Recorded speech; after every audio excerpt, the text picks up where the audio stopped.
உங்கள் அப்பா எம்ஜிஆர் செத்தா ரெட்டை இலையை ஊர் மேலே விட்டீங்க, ஜெயலலிதா செத்தா ரெட்டை இலையை ஊர் மேலே விட்டீங்க. நீங்கள்லாம் பேசுறதுக்கு என்னடா தகுதி இருக்குது? என்ன பேசுறீங்க? அது கட்சியாடா? புருஷனை பொண்டாட்டி பார்த்தாலா? பிள்ளைங்கள ஆத்தா பார்த்தாலா? நீங்கள் பேப்பரில் டிவியில் பார்த்துருப்பீங்க, ஒரு நர்ஸு தான் பெற்ற குழந்தைய ரோட்டுக்கு இந்த பக்கம் இருந்து புருஷன் அந்த பக்கம் காட்டும்போது பார்த்தாளா? அந்த குழந்தை கையை தூக்கி கத்தனை கத்தை நீங்கள் பார்த்தீங்களா? அப்போ உலகமே என்ன சொல்லுச்சு? உலகமே என்ன சொல்லுச்சு? வீட்டிலிரு, விழித்திரு, தனித்திரு.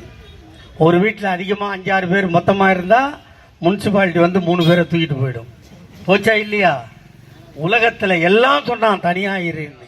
இங்கே அப்போ எடப்பாடி பழனிசாமி ஆட்சி.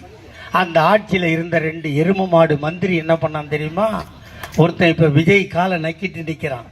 அவன் வீட்டில் போர்டு வச்சான், கொரோனா வந்துருச்சு, என்னை சந்திக்க யாரும் வராதீர்கள் என்று போர்டு வைத்தவன் அதிமுகக்காரன். அமெரிக்கா சொன்னான், ஜப்பான் சொன்னான், சீனா சொன்னான், ஹாங்காங் சொன்னான். ஆனால் உலகத்தில் ஒரே ஒரு தலைவன் மட்டும் சொன்னான், ஒன்றிணைவோம் வா என்று சொன்ன ஒரே தலைவன் எங்கள் அண்ணன் தளபதியை தவிர எவனும் இல்லை. உங்க அப்பா எம்ஜிஆர் செத்தா ரெட்டை இலையை ஊர் மேலே விட்டீங்க, ஜெயலலிதா செத்தா ரெட்டை இலையை ஊர் மேலே விட்டீங்க. நீங்கள்லாம் பேசுறதுக்கு என்னடா தகுதி இருக்குது? என்ன பேசுறீங்க? அது கட்சியாடா? பாவண்டா அந்த பொம்பளை, பாவம் அந்த பொம்பளை சசிகலா.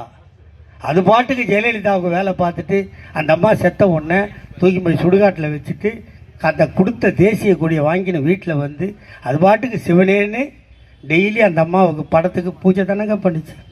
அது சும்மா தானே இருந்தது. இப்போ அத்தனை 32 எரும மாடம் போய் அம்மம்மா சின்னம்மா, அம்மம்மா சின்னம்மா அது சொல்ல வந்துருமா அந்த படத்தில்? வந்துட்டு தானா வந்துரு தானா வந்துருன்னு எல்லாம் போய் காலில் விழுந்து கெஞ்சி அந்த பொம்பளை கொண்டாந்து ரோட்டில் விட்டீங்க.